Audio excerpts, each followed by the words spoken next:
Saludos, encantados de estar de nuevo con ustedes. Esta es la segunda jornada online que hace Acción Psoriasis.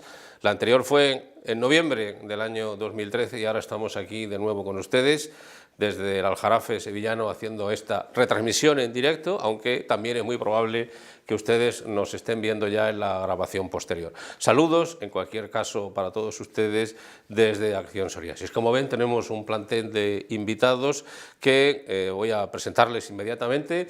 Antes les digo que comenzamos pues así las campañas de Acción Psoriasis en la primavera del año 2014. Vamos a estar en Melilla, jornada presencial, en Gijón, jornada presencial, en La Palma también presencial, en Barcelona y también otra jornada online que se grabará en torno al 29 de mayo de este 2014. Este es nuestro trabajo intenso en esta primavera, como lleva haciendo ya desde hace muchos años Acción Psoriasis, y ya implementando y dando la mayor importancia a estas jornadas online, no solo por la retransmisión en directo que hacemos, sino porque después este vídeo queda a disposición de todos.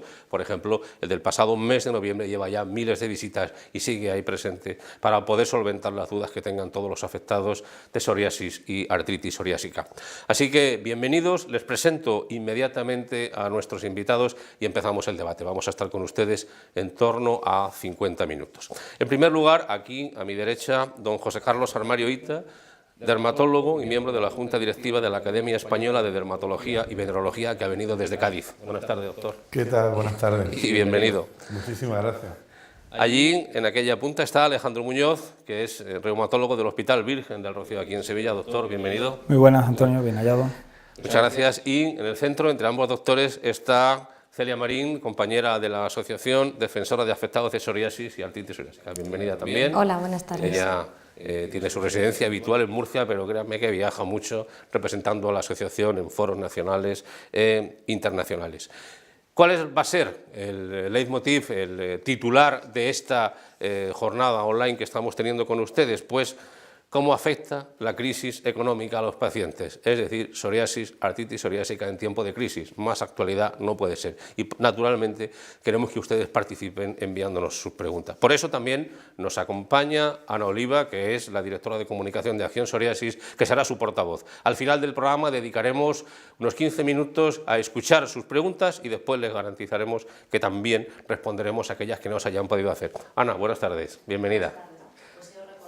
Seguir enviándonos preguntas a través de nuestro canal de Twitter con el hashtag Defiende tu Psoriasis y también a través de nuestra página de Facebook. De hecho, nos han llegado ya más de una veintena de preguntas entre estos últimos días y esta mañana, pero aún estáis a tiempo de hacerlo. Intentaremos dar respuesta a todas y si no nos da tiempo no os preocupéis porque los doctores darán respuesta en los próximos días a todas las dudas que nos estáis trasladando. Muy bien, gracias Ana. Lo dicho, estaremos con ustedes al final del programa respondiendo sus preguntas con el hashtag Defiende tu Psoriasis. Pues vamos ya a este diálogo que acaba de comenzar. Estamos en crisis, estamos todos de acuerdo. La pregunta es si el sistema sanitario también se ha visto afectado y en qué medida. Si un afectado de psoriasis o de artritis psoriásica está determinado también en su tratamiento cuando se sienta en la consulta de un especialista. Creo que el tema es de máxima actualidad.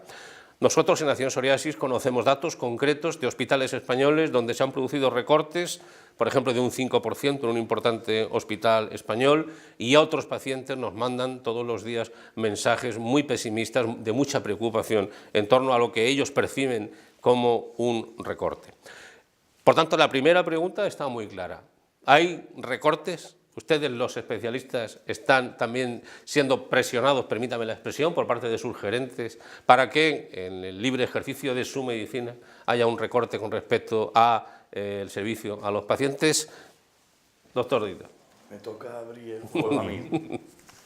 Sí, doctor Armario, usted está en Cádiz y lleva ya mucho tiempo de experiencia, así que queremos conocer su opinión. Yo empecé a utilizar los biológicos hace muchos años y me ha tocado bregar con esto desde el principio. Y digo bregar porque bueno, la introducción de los biológicos ha supuesto un cambio en la forma de hacer medicina que baja más allá de la crisis. Intento centrarme, que tú sabes que yo me voy por las paredes. Sí.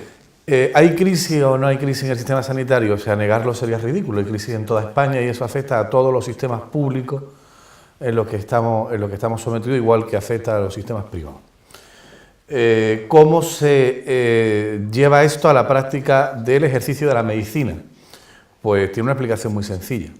La medicina pública, que intenta dar una asistencia universal y gratuita a la población española, tiene recursos limitados. Cuando hay crisis, esos recursos son más limitados. Y lo que tienes que intentar como profesional de la sanidad pública es utilizar esos recursos limitados ofreciendo el mayor beneficio posible dentro de que hay un fin de eso. Eso sumado a que la entrada de los fármacos biológicos ha supuesto, por lo menos en mi especialidad, una revolución espectacular, es decir, económica, es decir, la diferencia en gastos farmacéuticos. ¿Qué significa utilizar fármacos biológicos frente al uso de fármacos tradicionales? Es exponencial. Muy evidente. Exponencial. Esto que ya se veía en oncología nunca se ha puesto en duda, porque el resultado en oncología son años de vida ganados, y ante esto nadie puede rechistar, nadie puede discutir.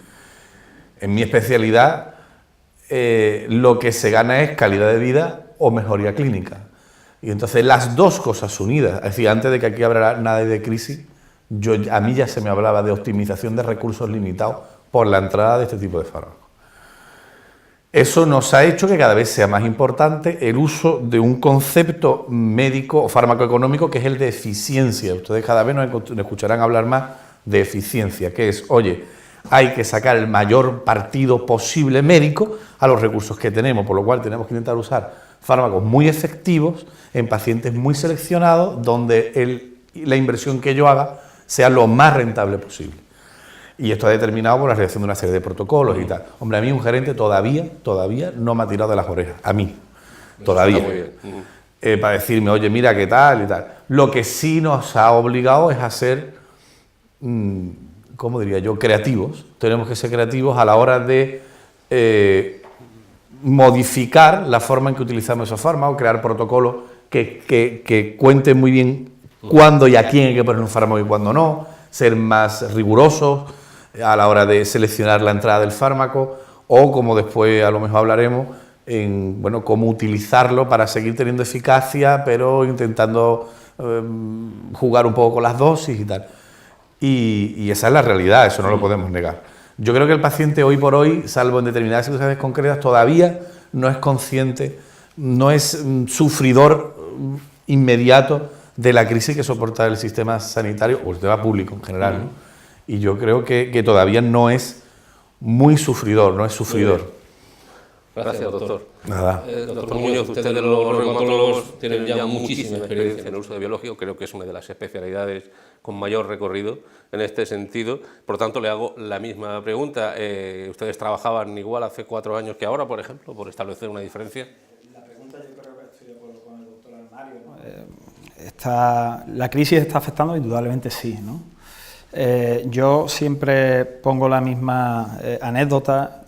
Ocurrió en noviembre del año pasado, en la última reunión internacional, ¿no?, de reumatólogos, el ACR, en San Diego, que interactuando con especialistas de otros países no creían que nuestras consultas duraran 15 minutos. O sea, prácticamente provocaba auténtica sorpresa el saber que en 15 minutos, pues probablemente ellos pasan el PASI, pero nosotros tenemos que pasar cuestionario, como conocéis, BAFI, BASDAI. Antes, pues, se contaban con 20-25 minutos, que es un tiempo honesto. Ahora ya en 15 minutos es que poco más que estrecharle la mano al paciente, valorarlo muy por encima. Entonces, esa crisis temporal muchas veces no la estamos teniendo en cuenta y es indudable. Las listas ahora no son de 15 pacientes al día, estamos barajando de 22, 25... Entonces eso es un plus de trabajo, eso hace que el médico tenga menos capacidad de analizar y se vea mermada la labor clínica. Particularmente en reumatología, hace escasas semanas ha salido una publicación en Reumatología Clínica donde se nos pone el título de la especialidad quizás más cara. Somos la más cara.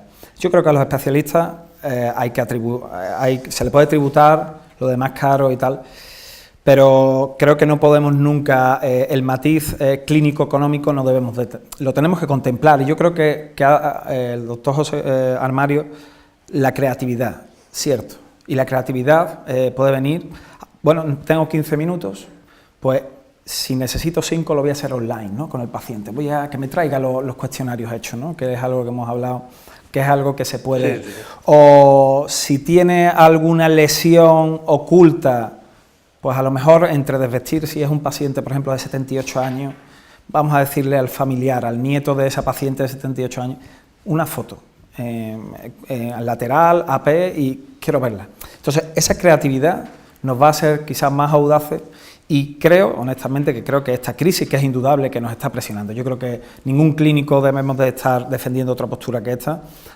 Frente a ello, creatividad. Creatividad, ciencia y creatividad, ¿vale? Que son dos términos que pueden estar como muy disociados, pero que en este caso la crisis nos va a hacer unirlos, ¿vale? Y he dado 2 notas, pero se podrían hablar muchas otras, ¿vale? Perfecto. Bueno, Celia, el doctor Armario ha dicho que todavía los pacientes no son muy conscientes de la afectación de la crisis. ¿Estamos de acuerdo en esa idea? Pues la verdad es que no. Nuestra experiencia en este momento es que estamos recibiendo continuamente muchísimas consultas, llamadas, cada día más, de personas que están, bueno, sufriendo, la verdad, que muchos recortes, muchas situaciones, que, bueno, recurren a nosotros como asociación de pacientes, y lo que nos trasladan es que están sufriendo gravemente los efectos de la crisis en muchos ámbitos, en citas con los especialistas, en servicios que antes tenía el hospital y han visto reducidos, se ha reducido plantillas muchas veces y entonces pues se alargan mucho más las consultas, pero sobre todo lo que más nos está llegando es en la retirada de tratamientos biológicos, sobre todo biológicos por el precio que tienen, personas que tenían su tratamiento prescrito por su médico y les llaman del hospital, directamente les llaman del hospital que no vayan a ponérselo porque en ese momento no tienen el tratamiento. Y esto nos llega a cada día a la asociación y por eso estamos preocupados, ¿no? Porque sí que vemos que directamente la crisis está afectando al paciente y que está provocando una situación en que su salud pues, va a empeorar mucho, con todas las consecuencias que eso tiene para todos, para los especialistas, para los médicos, para el sistema sanitario y para la sociedad en general también, ¿no? Nosotros siempre defendemos que la salud y la sanidad no debe verse como un gasto, sino como una inversión. Es decir, si tratamos a una persona, esa persona va a ser mucho más eficiente económicamente en la sociedad. Está claro que eso directamente al presupuesto del hospital quizá no se va a ver reflejado, pero bueno, el derecho a la salud desde luego es un derecho que hay que respetar y que implica también esa protección a todos los ámbitos de la persona, no solamente al físico, sino hay que tener en cuenta que un paciente de psoriasis o artritis psoriásica se le retira un tratamiento y tiene un brote de nuevo grave, porque si tenía ese tratamiento es porque tenía cumplía unos requisitos, ya estaba grave, había pasado por todos los demás tratamientos, bueno, todo lo que se exige, se le retira el tratamiento, vuelve a ponerse grave, pues esa persona está invalidada para hacer su vida. Antes el doctor Armario ha comentado esa comparación con los tratamientos para oncología. Es cierto que las personas que tenemos psoriasis y artritis psoriásica no tenemos un riesgo de muerte, no es una patología como otras en que se te plantee eso, pero desde luego sí que te quedas totalmente incapacitado para vivir, porque una persona que tiene un brote y ya no puede volver a trabajar, no puede tener relaciones de pareja, no va a salir a la calle, no va a disfrutar de la vida, no va a poder ir a la playa, le van a excluir del trabajo. O sea, esto, desde luego, no te mueres, pero estás muerto en vida, con lo cual, bueno, yo en esa comparación está claro que no es lo mismo, pero la calidad de vida es baja tan en picado que tampoco mucha gente no quiere vivir así, con lo cual la crisis se está notando y mucho por la experiencia que nosotros tenemos de la gente que nos llama. Lo que yo estaba intentando transmitir, vuelvo a lo mismo, la crisis es una realidad que no podemos anular, por lo cual el concepto es necesito ser original para superar esa situación que tengo y dar la mayor satisfacción, la mayor respuesta a mis pacientes. Porque mi objetivo final es que mis pacientes se resuelvan. Claro, yo tengo el mismo la barco, salud claro. del paciente, claro. ¿Vale? Los gerentes de todos los hospitales no sé si están en el mismo barco, que yo creo que también, ¿eh? Lo que pasa es que también tienen un señor que le dice, oye, esto es lo que hay. Pero los médicos, tú no dudes que están en el mismo barco. No. Lo que yo te quería decir es, como yo tengo esos recursos limitados, esos recursos limitados, independientemente de que estoy absolutamente de acuerdo contigo, porque yo llevo 20 años viendo una unidad específica de psoriasis con los mismos enfermos de psoriasis. O sea, yo soy amigo de mis enfermos de psoriasis y padezco su brote y su rebrote porque vienen a mi consulta. Yo no tengo cita previa para que un tío tenga un brote y venga a verme. Funciona así hace muchos años. Y tengo la suerte de que mi población de referencia no me abusa. Y entonces vamos bien y nos entendemos y nos llevamos muy bien y somos amigos. Por encima de eso, no, de verdad, lo digo de corazón. Y si alguno me está viendo sabe que no estoy diciendo. Ahora, ¿el problema cuál es? El problema es que yo tengo que crear una justificación a la hora de consumir más o menos, porque los recursos son los que hay. Es decir, si yo tengo una tarta, empiezo a cortar trozo de la tarta, el trozo de la tarta de oncología no me lo discute nadie. Pues el de psoriasis tampoco. No, pero en la misma mesa, entiéndeme, Claro. Celia, en la misma mesa sentados, Ya, sí, yo lo entiendo. entre años de vida ganado y cualquier otra cosa, el trozo de la tarta de oncología no me lo discute nadie. ¿Qué hemos hecho los dermatólogos? Yo tampoco discuto el de oncología, Vale, que quede claro. claro, esto es. Pero si la tarta es más pequeña, el de psoriasis. pero escúchame, si la tarta es más Esa pequeña, es la cuestión. el mismo número de kilo de la tarta se lo lleva oncología. Eso es indudable. Entonces, por ejemplo, ¿qué hemos tenido que demostrar te pongo un ejemplo para que veas que estoy en la misma cuerda. ¿Qué hemos tenido que demostrar los dermatólogos para conseguir salvar el salto de... Porque esto nos pasa en mi especialidad, que es que usted lo que está quitando es unas manchas. Claro, como las manchas no las tiene tú, no sabes lo que es esto. Claro. Esto es. Entonces, por ejemplo, que hemos tenido que salvar la entrada, por ejemplo, del concepto de la comorbilidad en psoriasis severa, donde éramos capaces de demostrar que pacientes con psoriasis severa tenían un mayor riesgo de hipertensión, de diabetes y tal, hasta demostrar que una psoriasis severa con PASI por encima de 20-25 suponía una disminución en la esperanza de vida de 10 años, ha hecho que cuando lleguemos con, oye, tengo una psoriasis severa y quiero poner un biológico, a mí me lo discutan tampoco como los oncólogos. Pero a mí me da el plus añadido de que yo tengo que demostrar algo más. Eso es lo que me refería antes. Perfecto.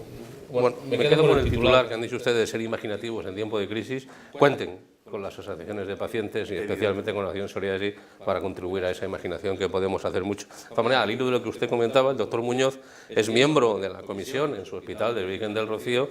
Este escenario que comenta el doctor Armario es este, es decir, ustedes tienen más dificultad, menos para tomar la decisión. Antonio, yo, vamos, junto con el doctor Rodríguez en Balme y el doctor Marenco, porque anteriormente a mi situación actual en el Virgen del Rocío, yo trabajaba en este hospital, fuimos... Balme, que está en Dos Hermanas. En Dos Hermanas, fuimos los primeros que desarrollamos un protocolo, que fijaros cómo es la historia, se llamó un protocolo de reducción de dosis, y yo me planteé, y otro, en optimización, porque debemos de ir hacia ese concepto. Yo siempre tuve la máxima de que el paciente tenía que ser valorado, estos pacientes con biológicos tienen que ser valorados fuera de la consulta normalizada, sin lugar a dudas, porque hay que hacerle unas medidas, unas analíticas, que deben de ir. Entonces se creó una consulta monográfica para evaluar. Esto creó mucha alerta, porque claro, hubo gente que empezaron a decir, bueno, esta consulta se ha desarrollado única y exclusivamente para quitar biológicos. Esa consulta la desarrollaba personalmente yo y hice un panfleto, ¿vale?, donde lo único que le comentaba era que queríamos medir realmente qué estaba pasando con nuestros fármacos, que hasta entonces se ponían y con esto de la consulta de 15 minutos y tal, no teníamos capacidad de saberlo. Nos dimos cuenta que había pacientes que necesitaban más dosis, pacientes que no estaban actuando bien, pacientes que se estaban... Es decir, nos ha dado la posibilidad, esta optimización en mi hospital, y de ver que estábamos haciendo cosas mal y no necesariamente ese paciente salía con una reducción de la dosis, sino muchas veces era, hay que cambiar de diana, o no son 4 miligramos, son 8, perdona, o en lugar de 25 como el Enbrel, es que esto es muy poco a la semana, tienes que ponerte no una, sino 2. La implementación de esa consulta tenía una máxima, que el paciente, tanto si se le iba a subir la dosis como si se le iba a quitar de diana o se le iba a reducir, tenía que conocer el porqué. Es decir, que hubiera unos datos objetivos, que en mi caso eran el DAS28, valores analíticos, contaje y que era una cuestión escalonada. Me explico. Vamos a hablar de una molécula que se pone 2 veces a la semana. Probaríamos a ponerlo una semana, pero que si el paciente manifestaba un empeoramiento, volvíamos al escalón anterior. El éxito ha sido rotundo. Reducción, yo no la llamaría reducción, optimización, sí. Y yo creo que ese concepto también me gustaría que quedara claro. Los pacientes están encantados, pero hay que darle también al paciente esa seguridad, porque yo entiendo al paciente el feedback, la empatía de vengo, estoy muy bien. Yo siempre le decía, a lo mejor estás bien con menos dosis. No hay que olvidar que estos fármacos son muy eficaces, pero también tienen unos efectos adversos importantes. Entonces, siempre hay una máxima. El paciente en la misma situación, con la mínima dosis posible, eso yo creo que es franco. Y yo creo que eso es magnífico. Y que el paciente conozca su situación. Pues mira, don Juan, esto lo vamos a reducir, porque vemos esto, vemos tal cual, con tiempo, porque el paciente se sentía confortable, le ponía esta música clásica, porque el paciente salía allí encantado. Y a raíz de ahí hemos conseguido unos datos donde clínicamente son muy buenos, pero también el gerente, oye, nos ha aplaudido, entonces todo el mundo magnífico. Y si venía algún paciente y llamaba a la puerta, estoy fatal, sin lugar a dudas, se volvía al paso anterior, sin lugar a dudas. Bien. De todas maneras, ustedes han hablado de esta reconsideración, pero un biológico, por poner un ejemplo, tiene una consideración que viene del laboratorio, de una implicación que hay que dar tales dosis. ¿Se puede llegar a modificar eso con garantías para el paciente? Porque si está establecido así hay que respetarlo, o no. Es decir, que a veces para el recorte podemos estar ante un escenario de decirle al paciente, es junio, mira, no te lo pongas hasta septiembre, porque el verano vas a estar tranquilo, y a lo mejor vuelve en septiembre, como decía Celia, con un brote importante y ha sido un grave paso atrás. Eso es también un poco el caldo de cultivo que se está viendo entre los pacientes, ¿no? Permíteme una cosilla, porque siempre comento una situación que es muy bueno que el paciente, incluso clínicos, lo sepan. Muchas veces el biológico se coloca en monoterapia. Estamos viendo que esa monoterapia, para ser más efectivo, ¿vale? El paciente con metotrexato, falla el metotrexato y se pasa inmediatamente al biológico. Estamos viendo que ese fármaco en monoterapia muchas veces falla, pero porque está en monoterapia, hay que sumarle el metotrexato muchas veces. Hay un estudio muy bueno de hace muy poco tiempo, y es a lo que voy ahora, que el metotrexato lo que hace es que disminuye unos anticuerpos que eliminan, son antidrugs que se llaman, que eliminan a su vez este fármaco biológico, es decir, la molécula la elimina, unos autoanticuerpos que genera el paciente. Este metotrexato está evidenciando que baja la dosis. Muchas veces la ficha técnica te dice Enbrel o adalimumab, no quiero, o sí, el que sea, en monoterapia, pero él desconoce que se puede utilizar una molécula adyacente.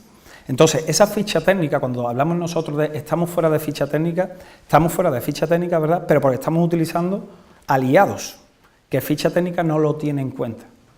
Entonces, eso es un concepto que muchas veces siempre lo digo. O sea, concepto nuevo. Nuevo, sí, sí. Bueno, lo de los HACA, lo de los anticuerpos, antidrogas, sí, es un concepto ya bastante implementado. Sí. A ver, yo también quiero transmitir una cosa que creo que los pacientes deben entender.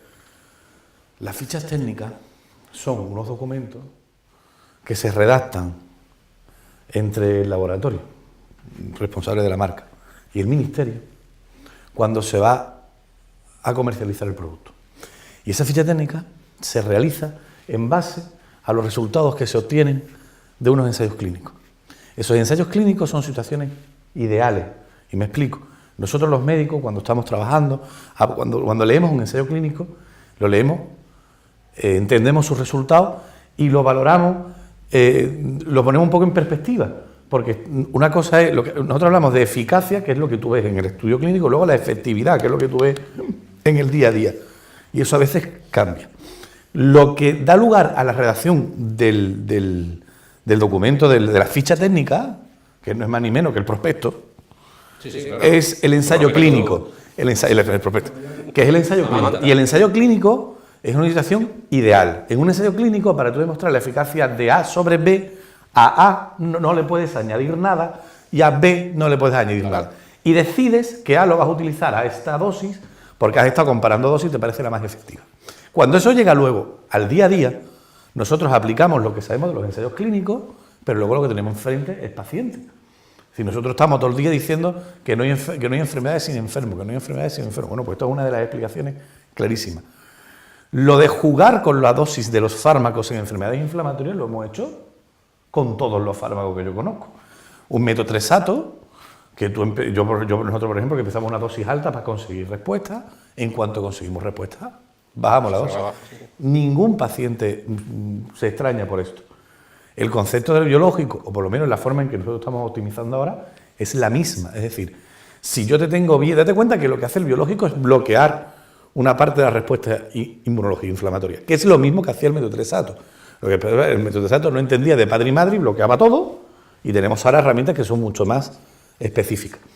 Pero si un señor es capaz de mantener la respuesta con menos dosis, el paciente está teniendo la misma efectividad, tiene menos riesgos de efectos secundarios al fármaco y hemos conseguido optimizar económicamente. Esa es la idea, o por lo menos yo creo que yo estoy de acuerdo. También se sube muchos O pacientes. subir porque el paciente no va bien. Que yo tengo muchos pacientes por encima de... porque el paciente... Yo tengo pacientes por encima de la ficha técnica. Claro, es evidente que... O le añades un segundo fármaco, y eso es una variabilidad clínica que los médicos, a partir de lo que sabemos, modificamos en el día a día y no significa nada. Pues aquí vuelve a estar encima de la mesa el concepto de confianza médico-paciente. Claro, esa modificación de lo estrictamente señalado cuando se aprueba se basa en la confianza médico-paciente. Si el médico me plantea esto... Hay que explicárselo, ¿no? No, hay que explicárselo, claro, y verlo, ¿no? Es importante un concepto histórico. Yo quiero contar una anécdota que me he encontrado, y es una cosa, yo no sé si te ha pasado, pero a mí me ha pasado. Yo he llegado a pacientes que le he dicho, oye, tío, estás estupendamente y tal, coño, no te pongas esto una vez por semana. Y me dice el tío, no, si yo me la estoy poniendo cada 10 días, si yo ya veo... Ah, que ya te la estás poniendo cada menos, sí. Y me he encontrado con pacientes que ellos mismos son conscientes de que están mejor, y cuando he ido a alargarle el intervalo, yo soy más partidario de alargar intervalos que de intermitir, porque no tengo muy claro que estos fármacos estén diseñados para hacer el stop and go. Entonces yo me siento más tranquilo alargando intervalos. Y cuando he ido a alargar intervalos me he encontrado con pacientes que lo habían hecho de motu propio. Igual que hay pacientes que necesitan más dosis. Es que no es lo mismo tratar a un señor de 120 kilos que a un señor de 50, no tiene nada que ver. Claro. Celia. Totalmente de acuerdo. Lo que pasa que lo que pienso que debe primar es lo que decía también antes el compañero, el criterio médico. Es decir, claro. Este ajuste personalizado a cada paciente, perfecto. Yo creo que cualquier paciente, si le dicen vas a estar bien con menos medicación, todo el mundo va a estar de acuerdo. Es lo primero que quiere el paciente, está claro. Pero que el criterio de ese ajuste sea siempre un criterio médico, no un criterio económico. Es decir, que el médico esté preocupado de que su paciente se encuentre bien con el menor medicamento posible, perfecto, yo creo que en eso todos de acuerdo. Totalmente. Pero que ese recorte o ese ajuste no venga medido por ese presupuesto. Eso es lo que viene, ese es el problema, ¿no? Yo voy a Cuando más. viene... Es que debe ser así, o sea, que un médico decida cambiar la dosis de un paciente por una razón que no sea puramente médica, independientemente de que seamos responsables y sepamos que si un paciente va bien con menos, perfecto. Hombre, rozaría una cosa fea. Imagínate que en vez de hablar de un biológico por una psoriasis, estemos hablando de un antibiótico por una neumonía y que le digamos a un señor, oye, mira, esto se toma 3 pastillas una pastilla cada 8 horas, pero vete tomando una cada 12 que vamos a ahorrarnos una. Y a los 5 días estaríamos fatal, ¿no? Claro, eso no. Pues eso nos sucede cada día. Sí, Nosotros tenemos gente que le dicen, el propio médico, no sé si también para que el paciente de alguna manera ejerza sus derechos o se queje, el propio médico le dice, te suspendo el tratamiento porque me lo han prohibido, o sea, yo no puedo poner más biológico y te lo suspendo por esto. Y el paciente se tiene que ir al servicio de atención al paciente y decir, oiga, yo tengo un tratamiento, mi médico me lo ha prescrito, mi médico considera que lo debo tener y me lo han suspendido. ¿Qué pasa aquí? Esas situaciones deben ser denunciadas en las unidades de reclamación al paciente. No la debe de denunciar solamente el paciente, es que lo puede denunciar cualquier clínico, es que esa situación es deleznable. Sí, porque además el responsable de la salud de esa persona en ese momento... Vamos, exactamente. Yo no la he vivido. Yo honestamente... Hasta hoy no. Hasta hoy, o sea, tú tienes reuniones y tienes una serie de cosas y te informan y tal, pero al final... A mí siempre me han dicho, oye, mira, vamos a intentar tal, ¿qué puedes hacer? Pero primero tu criterio médico, por lo menos la experiencia que yo tengo hasta ahora. Y si eso existe, el paciente debe hacer constar sus derechos, ¿no? Tenemos todo documentado de personas que la han hecho y nos mandan toda la documentación, todo lo que han puesto en servicio de atención al paciente, cómo se ha solucionado el caso. Nosotros estamos haciendo un registro de todos estos casos y se están dando cada vez más. De todos modos, Celia, yo siempre, y además no me importa, cuando se vaya a hacer un ajuste de tratamiento, un cambio de diana, Esto no es cuando se dice, no, se negocia con el paciente, no. La medicina tenemos que entenderla como una ciencia, no es exacta, pero tampoco, sabemos que en medicina 2 y 2 no son 4, pero tampoco son 180, ¿vale? Entonces, yo siempre le recomendaría al paciente que al clínico le comentara el porqué. O sea, cuéntame, o sea, el paciente yo creo que, y es algo que yo he hablado con Antonio y con muchos compañeros, el paciente tiene que conocer más de su enfermedad, pero también de las herramientas de las que dispone.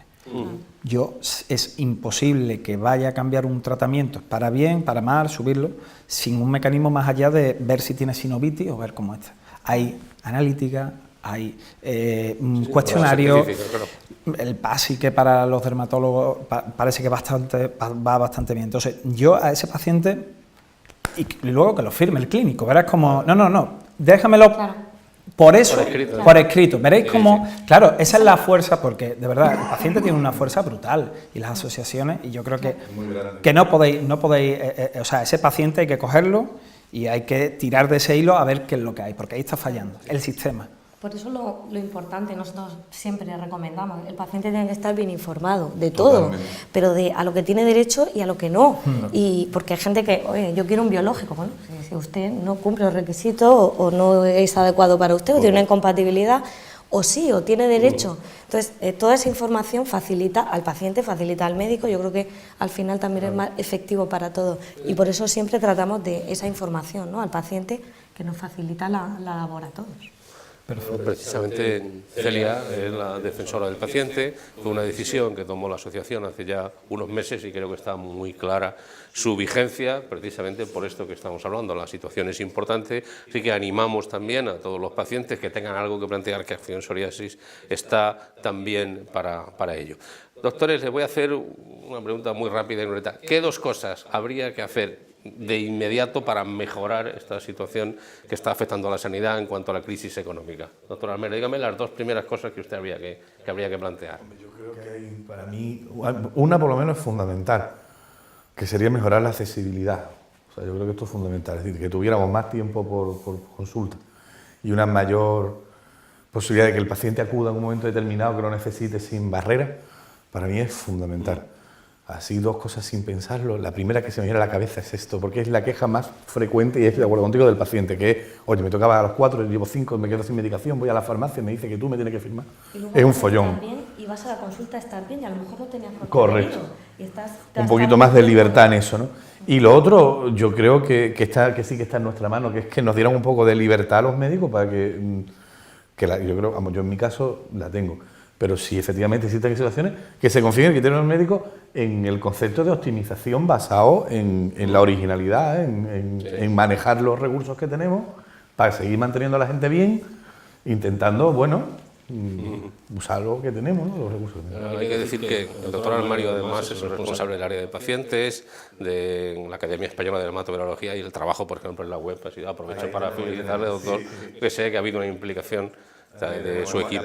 La sesión de la parte de pacientes ya está terminada. Ahora, si Dios quiere, en junio, y esto ha sido un esfuerzo, vamos a inaugurar una cosa nueva que va a ser la Wikiderma, que es una Wikipedia con 200 o 250 entradas escritas por dermatólogos, porque claro, muchas veces entrar a buscar información en internet es temerario. Sí, y entonces, claro, una cosa tremenda, entonces hemos hecho una Wikiderma, claro, que pretendemos que esté ya activa en junio a través de la página nuestra. Sí. Y que posiblemente a lo largo del año que viene, si seguimos la Junta, porque hay elecciones, intentaremos que se convierta en una app descargable para que los pacientes que quieran se la puedan dar. Estaremos atentos entonces. Doctor Muñoz, las mismas preguntas, las 2 medidas que usted tomaría. ¿Qué estamos haciendo? Porque en mi hospital estamos desde hace unos meses desarrollando un modelo a través de la citometría de flujo, que es, para que lo entendáis, una forma de estudiar subpoblaciones linfocitarias.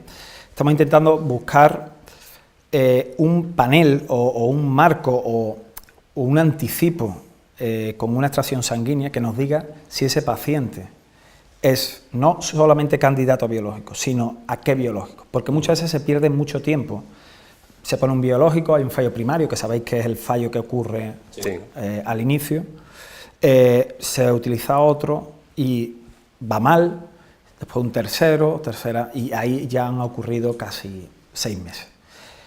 6 meses de gasto también, cuidado, fijaros la historia. Entonces, ¿Qué es lo que estamos intentando? Ver paneles, ver qué tiene en común este paciente que va bien con este fármaco y no con el otro, porque eso nos va a desarrollar mucha eficacia y eficiencia al mismo tiempo. Es decir, pues mira, el paciente A le va a ir muy bien con este fármaco.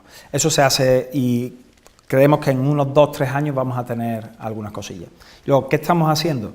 Pues alguien de aquí de la sala lo ha vivido. Yo estoy cada vez implementando más al paciente con, sobre todo, aplicaciones vía iPhone. El paciente cada vez es más despierto.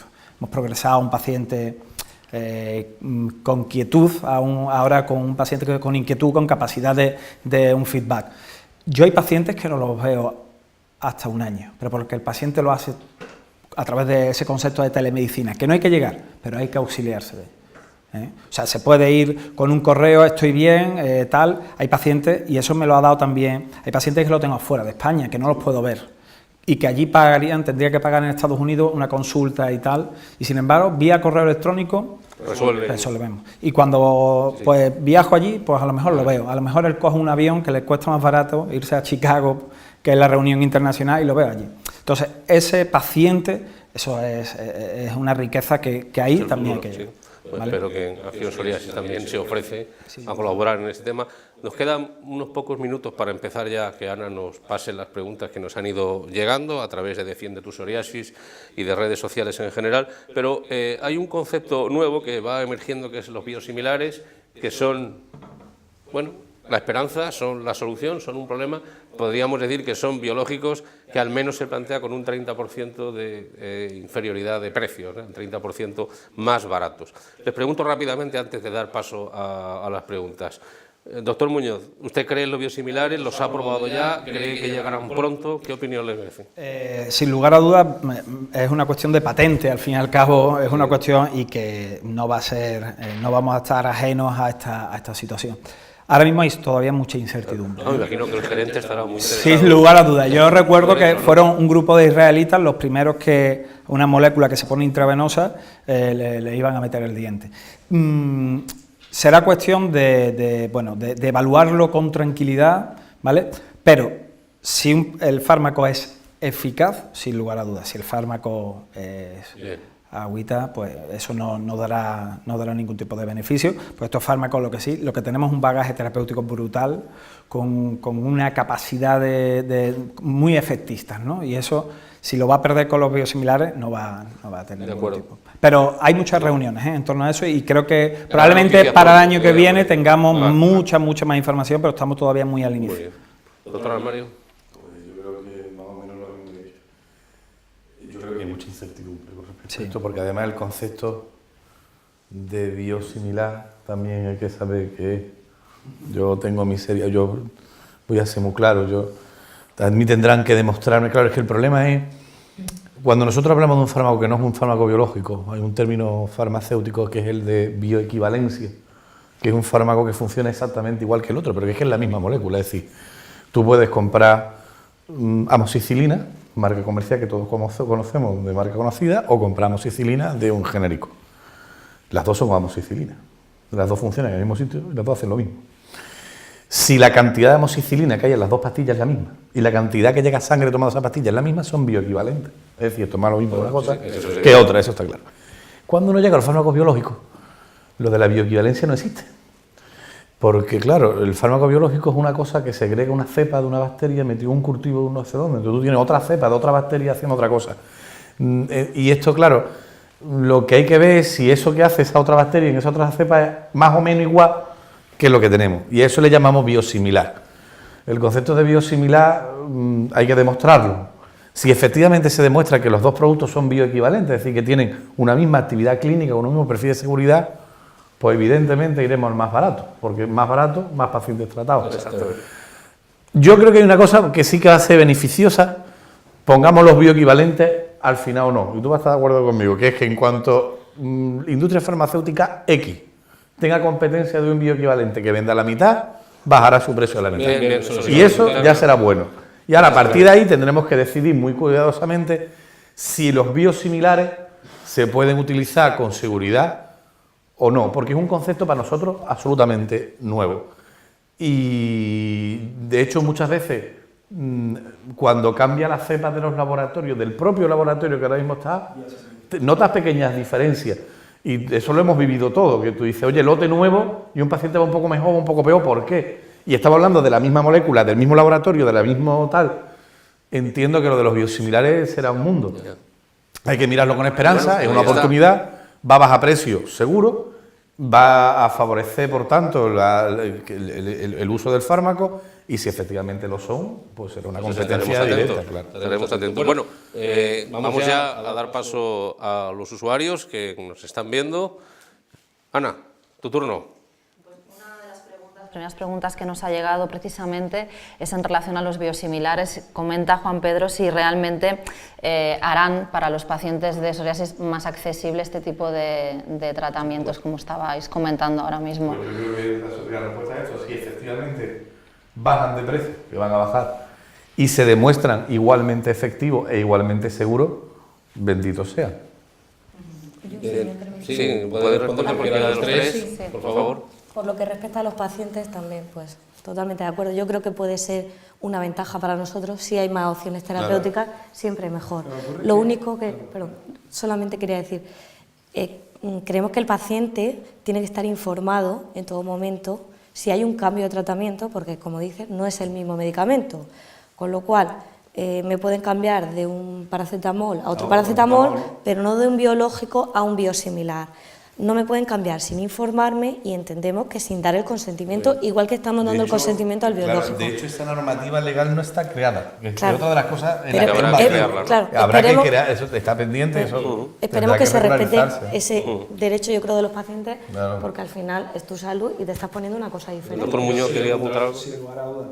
El concepto de biosimilar viene heredado de los fármacos sintéticos que no tienen nada que ver con los fármacos biológicos. Es que los fármacos biológicos, el procesamiento es muy, muy caro.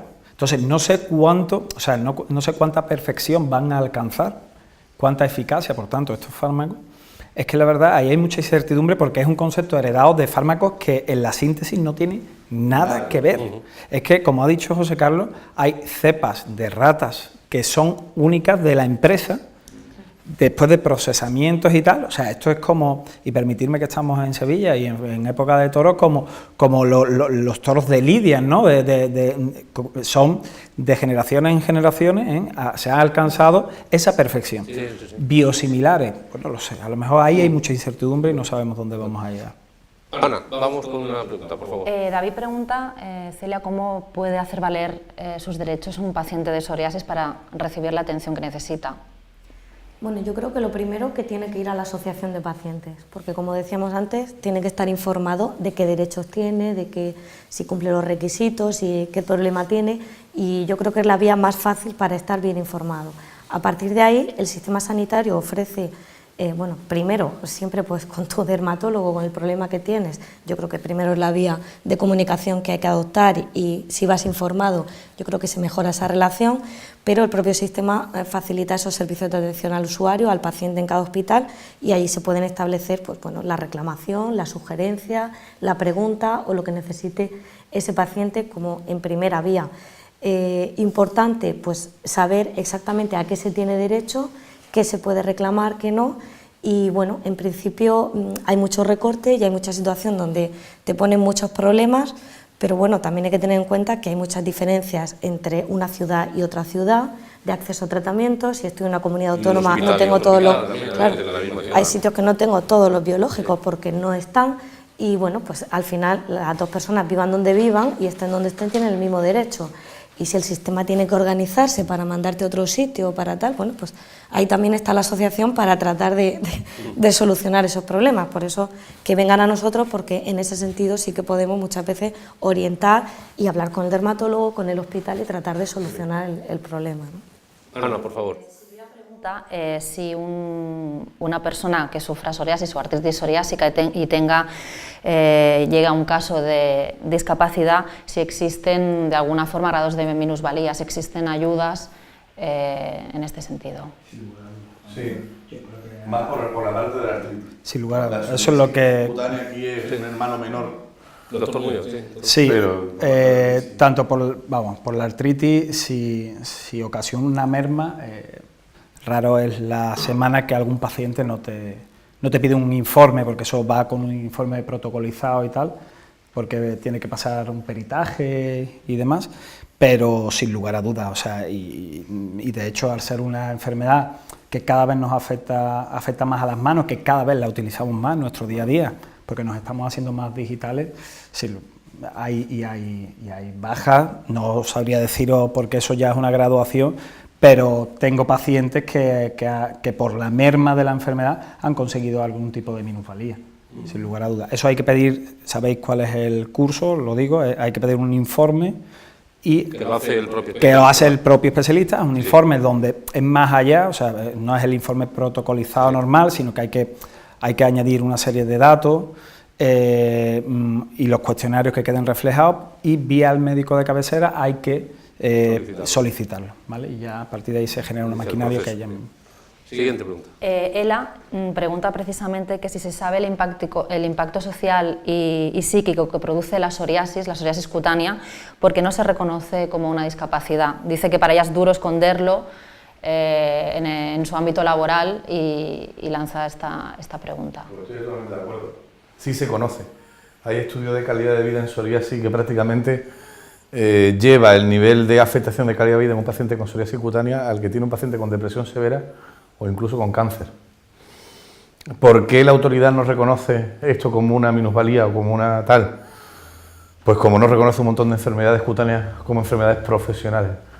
El hecho de considerar una enfermedad como responsable de minusvalía o no depende de una lista que el Ministerio publica de forma absolutamente aleatoria en función de características más administrativas que médicas y que normalmente se relacionan con las posibilidades de repercutir en la actividad profesional o en la merma de actividades físicas tal, o mentales.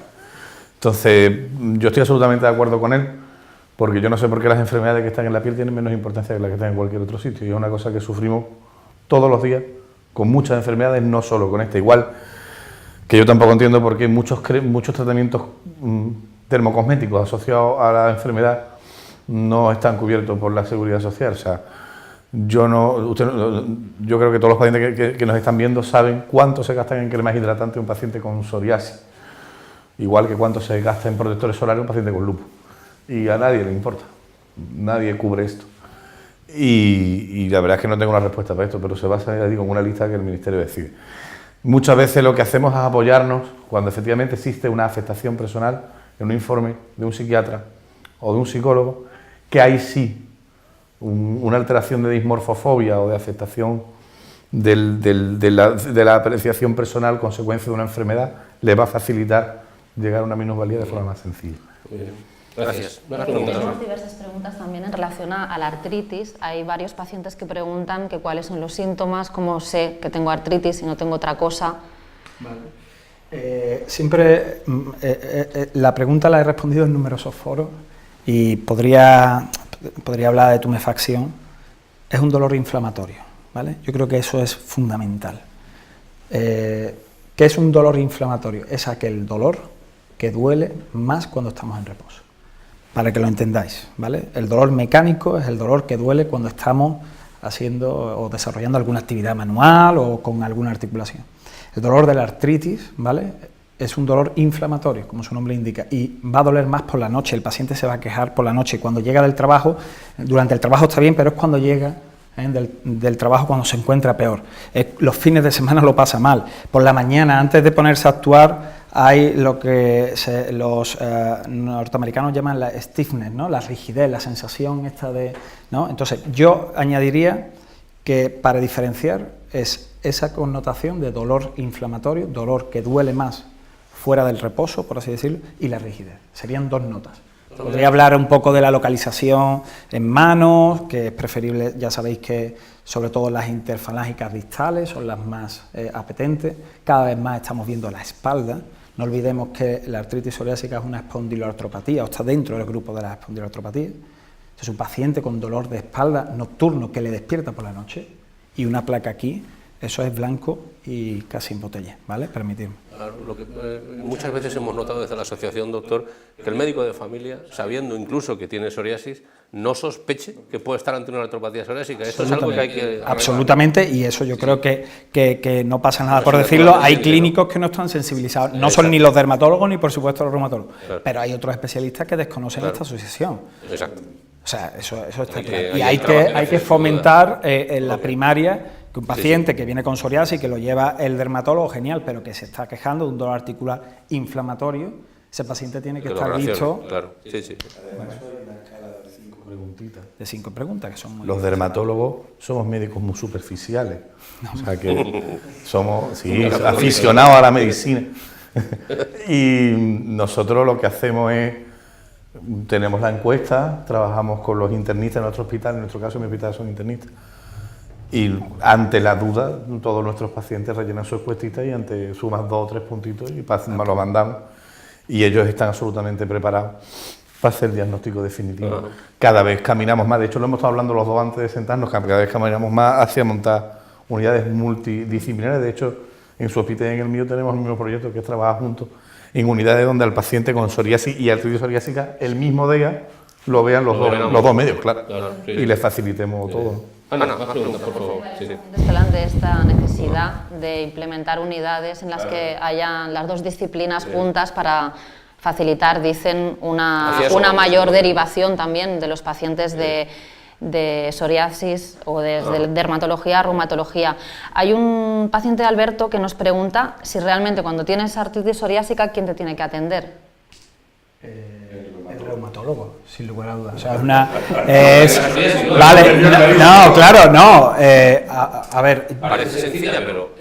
Hay dos especialidades que nos llevamos muy bien, que es la derma y la reuma, porque lo que hacemos difícilmente contraria al dermatólogo, y el dermatólogo los mecanismos van del mismo modo, los medicamentos igual, lo que mejora la articulación casi siempre mejora la piel. Si hubiera alguien nuclear, pues a lo mejor el reumatólogo, pero bueno, la mayoría de mis pacientes siempre los tratamos conjuntamente, entre el reumatólogo y el dermatólogo, pero sin lugar a dudas el reumatólogo. Una artritis psoriásica. Que además hay proximidad física de ambas consultas, ¿no? Para estar bien una puerta. Cuando ellos ven pacientes con artritis con un componente cutáneo muy importante, nos llaman. Claro. Oye, mira, ¿cómo llevamos al paciente a la vez y tal? Claro. Debe ser así. Vamos a una última pregunta porque el tiempo se nos termina. Adelante, Ana. De acuerdo, tenemos un montón de preguntas, no las podremos responder todas, pero sí que, como os hemos comentado antes, a lo largo de los próximos días daremos respuesta a todas las que nos habéis hecho llegar, tanto a través del mail como a través de Twitter y de Facebook. Vamos con la última. Varios pacientes también han preguntado por el tema de la genética. Una paciente, Ima, dice: creo que las enfermedades genéticas no se curan. ¿Alguna vez creen que realmente se podrá encontrar un remedio para frenar la enfermedad? Y otra persona, Luis, dice: ¿cómo sé que mi psoriasis es genética? A ver, la psoriasis genética siempre, hasta el punto y hora. No hay ninguna psoriasis que no lo sea. Hombre, hay alguna psoriasis que es espontánea, pero siempre tiene que haber un gen por ahí. A mí me gustaba mucho una cita de un libro de medicina interna muy antiguo que decía que no se pone enfermo el que quiere, sino el que puede. O sea, tiene que haber una susceptibilidad del paciente para ponerse enfermo. Y esa susceptibilidad siempre es genética. Luego hay determinadas formas de psoriasis, como la psoriasis vulgar, es decir, la psoriasis crónica, en placa y tal, que tiene asociación familiar, es decir, mucho más frecuente que una persona que tiene un familiar con psoriasis tenga psoriasis. El componente genético está prácticamente siempre manifestado en forma más o menos intensa. De hecho, ya sabemos cuáles son los genes que participan, qué alteración proteica produce. La psoriasis es una de las enfermedades inmunológicas que más se estudian, porque además, como es muy fácil acceder a ella, es un modelo muy bueno para hacer estudios inmunológicos. Y tenemos muchísimos conocimientos sobre esto. Sabemos cuál es la proteína que altera, dónde se altera en la piel, qué participación tienen los queratinocitos, los linfocitos. Sabemos muchísimas cosas de la psoriasis. Otra cosa es que tengamos una diana terapéutica genética, que eso está muy lejos. En la pregunta que has hecho, a mí me gustaría dar una vuelta, porque dice: oye, es que yo creo que las enfermedades genéticas son para siempre. ¿No hay algo que podamos hacer para pararlas? Sí, el tratamiento biológico en la forma severa, si es que ha dado la vuelta a esto. O sea, yo tengo una respuesta para pacientes donde no la tenía antes. Para mí es un optimismo brutal. El problema es que son tratamientos para siempre. Pero hay muchas enfermedades que son para siempre. Yo siempre me acuerdo de una cosa que me enseñaron cuando estaba en primero de carrera, que encima es de enfermería, no de medicina, que era lo de curar casi nunca, mejorar cuando se pueda y consolar siempre, que eran los principios básicos de la actividad sanitaria. Bueno, pues estamos en eso, hay muchos enfermos en los que efectivamente no somos capaces de curarlos definitivamente, pero somos capaces de frenar su enfermedad. Y eso ocurre con la diabetes, con la tensión, con el artritis reumatoide, con muchísimas cosas. Bueno, pues estamos ahí, ¿no? Por lo menos estamos ahí. El futuro estará en la genética, seguro. Doctor Muñoz. La respuesta vendrá en unos años, posiblemente dentro de 5 cuando se complete el genoma y todo eso. Y conceptos que están un poco alejados, ¿no?, de la clínica hoy día, como es el HLA, ¿no?, el DR, HLA-DR, el HLA-B27 muy conocido de espondilitis, pero también muy asociado el HLA-C, que ya se habla mucho. Esa genética está ahí y indudablemente. Donde vamos a trabajar en la genética difícil, como ha dicho José Carlos, donde sí podemos trabajar en ese tipo de susceptibilidad, o sea, en el ambiente. ¿Qué podemos evitar? Ya se habla que son infecciones víricas las que precipitan que una susceptibilidad genética se desarrolle, ¿no? Entonces, bueno, la genética y el genoma nos va a dar muchas respuestas a eso y probablemente sepamos modificar la genética, bueno, con tiempo. Eso es el futuro. Bueno, hay que mantener la esperanza. Celia, vamos a terminar contigo, porque como representante de los pacientes, los doctores hablan sin decirlo de calidad de vida, ¿no?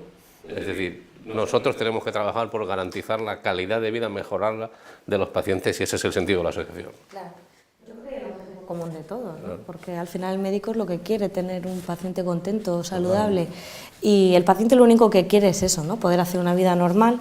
Yo creo que al final tú lo que quieres es no vivir como un enfermo, es decir, el paciente se quiere curar, eso está claro, todo el mundo no quiere estar enfermo, pero mientras no me puedo curar, lo que quiero es vivir una vida normal, la calidad de vida, ¿no?, que tanto se habla.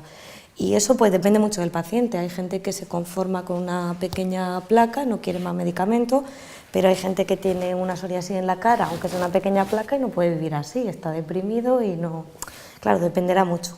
Yo creo que es importante el personalizar, lo que hablábamos antes, esa creatividad del médico, esa relación con el paciente, y por nuestra parte, desde luego, pues seguir trabajando para informar a ese paciente, para apoyarlo, porque muchas veces pues el paciente tiene unos minutos con su médico, eso creo que de momento está difícil de solucionar, pero lo que tiene es la asociación de pacientes las 24 horas del día, 365 días al año, que le puede dar ese soporte, y al final pues ya conjuga con el médico y entre todos conseguimos estar un poco mejor.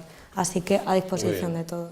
Pues muchas gracias. Señores, hemos llegado al final de esta jornada online. Les invitamos a asistir a las jornadas que Acción Psoriasis ha convocado presenciales. Las próximas, como ya les hemos dicho, serán en Melilla, en Gijón, en La Palma, en Barcelona, pero habrá muchas otras. Muchas gracias por haberse acercado a la pantalla de Acción Psoriasis, ya sea en directo o en la grabación que estarán viendo ahora. Y por supuesto, muchas gracias al doctor Armario, que vino de Cádiz. Muchas gracias al doctor Muñoz, que vino de Virgen del Rocío de Sevilla, y a nuestra compañera Celia Marín, a Ana, que también nos ayudó a estar cerca de los usuarios, y sobre todo gracias a todos ustedes en Acción Psoriasis. Estamos para ofrecer servicios a los pacientes, así que cuenten con nosotros. accionpsoriasis.org es nuestra web. Ha sido verdaderamente un placer estar aquí de nuevo hoy desde la cornisa del Aljarafe en Sevilla. Gracias y hasta muy pronto.